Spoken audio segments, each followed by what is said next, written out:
It's the Forever Knight-A-Thon Season 2! We're recapping and reviewing every single episode of Season 2 of the 1990s Canadian police procedural Forever Knight, about a vampire detective taking a bite at a crime. Season 2, Episode 1, Killer Instinct, does not tell the story of a fighting tournament sponsored by an evil megacorporation. That's a video game by the same name that came out in the same year, that I didn't actually play and didn't know it was about that. Isn't that what Tekken's about? Okay, instead, get this. There's yet another serial killer in Toronto. Who'da thunk it? And all evidence points to Nick Knight? Bubba what? He's not a serial killer. He hasn't been for almost 50 years. Our episode opens on a murder most foul, while the floaty camera and growling noises suggest that a vampo is watching this take place. We then cut to Nick's apartment, where he's installed a tanning booth. Natalie advised him to do this to help him build an immunity to sunlight. So, hey, can I go off a minute? I'm gonna. You can't stop me. I hate that. I hate it when the thing that hurts vampires from sunlight is just UV radiation. That's boring.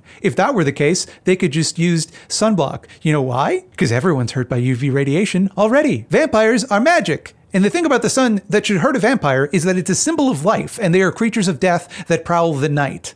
We know there's magic in this world because we've met ghosts and we've met psychics, and Nick in the very first episode had a Mayan cup that cured vampirism, and all the vampires can fucking fly and hypnotize people. They are magic. The sun shouldn't hurt them because of science reason. The sun should hurt them for the same reason that crosses and holy water do, because of what the sun represents. So Nick and Skanky are called to the scene of a murder most foul, where they drop some conspicuous dialogue about how they've actually switched precincts in order to explain why they have a new captain. Captain Amanda Cohen, presumably named after series co-creator Barney Cohen. But also, the sets and characters are all the same, like they're still going to Natalie as their medical examiner, so it feels like it would have been easier to just say that Captain Stonetree retired, like he kind of seemed to want to anyway. This victim was strangulated with a similar MO to several unsolved cases still pending. And as if that weren't bad enough, Nick has problems of his own. See, someone's trying to sense him with the ability that all vampires have to sense one another.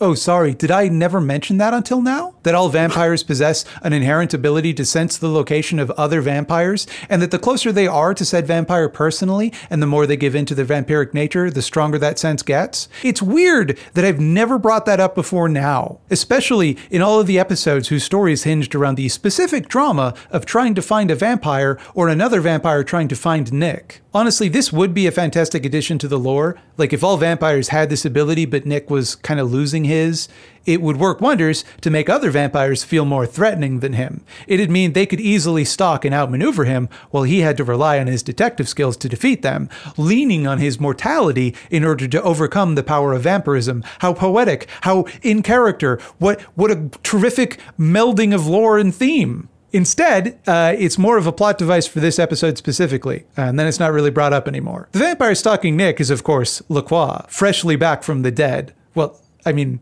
he's still a little bit dead, but he's not as dead as he once was. He's now undead, but not dead. Our flashbacks this episode show Lacroix training Nick to use his vampire spidey sense, but also being a flirty little diva. Que suis-je? Mon protégé. Votre esclave. Then I too am your slave. Nick does his usual police work routine of going to the Raven and asking Jeanette to solve the case for him.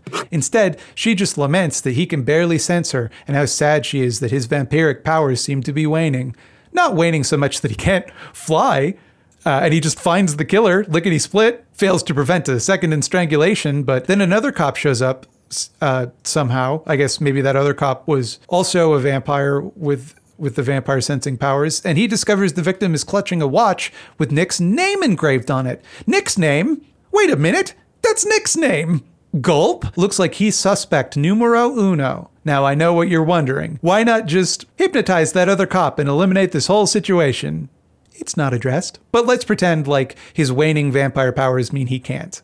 Nick is put in jail, and his apartment is searched, and they find his tanning bed, despite the fact that he sold everyone on the lie that he suffers from photodermatitis, so he really shouldn't have a tanning bed. Another reason why it's a very stupid plot device. And also, perhaps more incriminating than that, is a fridge full of bottles of blood. Detective Donald Skanky gets to the bottom of this one. Did you know that there was blood in your refrigerator? I use it as a paint thickener. Old European technique. And he has no follow-up questions. Case closed. I knew there had to be an explanation for it. It's just... Well, I didn't doubt you or anything, but, it's blood, Natalie knows Nick is innocent. He couldn't have killed anybody. He's a vampire. So she tries to fake some evidence to get him off. She also tries to protect his secret by passing off the DNA of her lab assistant as Nick's DNA. The idea being that Nick's vampire DNA would be too fucked up to test against the killers because it's all vampified. And so they need to use some of that human stuff, that good human DNA. Pretty quick thinking there, Nat. How unusually helpful. The only way that could backfire on you would be if, and I know this is a bit of a stretch, probably not this, but if it turned out by an amazing coincidence that the guy whose DNA you used as you tampered with this evidence just so happened to be the killer you were chasing. Like if he had snapped after having to perform a medical exam on his own brother and become a serial killer after that, but that would never happen, obviously, because if someone went through that wild a shift in temperament and behavior while working with you specifically, Natalie, you would notice that, right? Right, Natalie? Oh, wait, shit, no, that's what happened. Fuck. It's looking pretty bad for Nick now. Not only was his watch found in the victim's hand, but his DNA test was positive. So he just kind of escapes police custody using vampire strength, which he still has. Somebody is setting him up to take the fall for this crime, and he's had enough. So he uses his vampire sense to reach out and find the mysterious vampire stalking him. Why does he have the sense now? I don't know. But when he arrives, it's not a vampire, it's the morgue guy. And Nick's like, huh? Skanky busts in and is like, oh, hey, Nick, you solved the case too. You knew it was this guy? Glad you're up to speed, man. That's going to save us both some time. I don't have to explain the very long series of events that led me to figuring out that the morgue guy did it. And Nick is like, yeah, totally, dude. For real, for real, for real. I didn't just follow like a magic vampire sense. The suspect flees and Nick wanders off to confront Lacroix, who's creeping around out back. That's how Nick got there. It turns out he was following Lacroix, who was around and setting all of this up, and that was the vampire Nick was sensing and going to. Turns out Lacroix planted the watch, hoping to ruin Nick's current life in order to hopefully convince him to pack his bags and start off somewhere new with him. Now you're probably wondering how Lacroix came back from the dead. He got both staked through the heart and burnified. How is it that he's back? Nick asks. And Lacroix is just like, vampire stuff. You didn't actually believe that you killed me, did you? I'm much too old and powerful for that. That is all the explanation we get, and I'm kind of okay with it. Because it's not like there was going to be a super good answer to that question. The real answer to why Lacroix is back is because he's the best character, and they wanted to just have him in the show more. They were never going to come up with like a satisfying reason he's able to just shrug off getting staked through the heart. So to have him just say like, please, that's about as in character as you're going to get. Turns out Nick is not so into Lacroix's plan. I don't know what Lacroix expected, really. Like, why would Nick want to start a new life with you, Lacroix, when you just went out of your way to fuck him over again? Nick tells him to fuck off, and Skanky arrests the morgue guy, and everything's fine, I guess? The episode ends with Nick and Natalie trying to explain away the DNA stuff, and Captain Cohen can clearly tell they're lying and just suggests a more believable lie, that the morgue guy's DNA was the control Natalie used. In a way like, are you sure you don't mean this? Are you sure you don't mean this far more credible lie than the one you're offering, which would mean that you had deliberately tampered with evidence? To show that she's cool and she can hang because she's willing to be just as corrupt as our heroes. I have mixed feelings about this episode. I think this one should have been a two-parter, probably. The idea of Nick being investigated for murder poses a lot of interesting questions. And as it is, it feels a little rushed. There were a lot of plot elements that could have used a bit more time to shine. Like, if they had established a bit more that the captain didn't trust Nick, so that at the end, when she covers for him, it felt like more of an arc. Or if we spent more time with the morgue guy, so it'd feel like a bigger reveal when we find out he's the killer. Or if Nick had to spend more time processing the idea of having to move on to a new life somewhere, or what that means to him, and why this particular life is important, like any of that would have made this a bit more dramatic and exciting. And there's also this really muddled theme of Nick's vampire powers waning, and it doesn't feel motivated, really. In previous episodes, it was established that Nick's, for lack of a better word, vampiriness was directly tied to how much blood he'd be drinking. And he'd be drinking that blood in this one. In the end, he's able to use his vampire spidey sense to find Lacroix and even reestablish his connection with Jeanette, but why? Nothing changed. And from a thematic perspective, that should be a bad thing. That should mean Nick is backtracking on his quest to become human.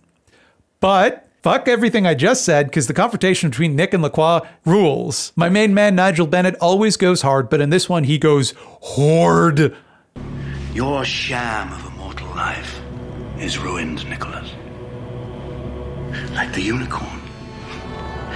It is the stuff of fiction.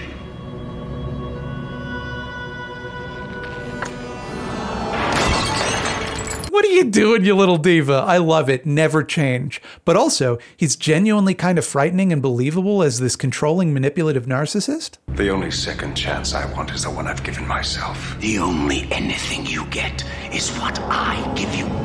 Throughout the flashbacks, we see Lacroix's more seductive side, where he insists Nick isn't his slave, just his protege. He tells Nick he sees him as an equal because that's what Nick wants to hear. But the minute Nick stops doing what Lacroix wants, he lashes out.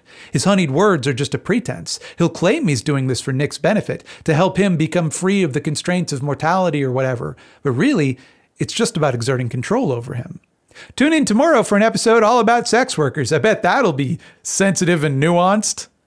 I want to give a special thank you to my web puppets over on Patreon. We've got Wolfman Jack, Cooper Holmes, Joe McClory, Liz Widow, C.H. Phillips, Gideon, David Kaler, and Andrew Roger. And I, Bobby Duke, the star of the channel, would like to thank these other people who's also the stars of the channel. We got Jay Torney, Connor Patrick Griffin, Rachel Ratt, Cato Moore, Carpad, Josh Manes, and Hyla Tracy. Hope you're enjoying this Forever Night shit that Mildo insists on doing every year. I don't really get it myself. I don't know. I'm trying to reduce my screen time. That's just me, though, you know? Like, who cares about some show from the 90s nobody's ever heard of?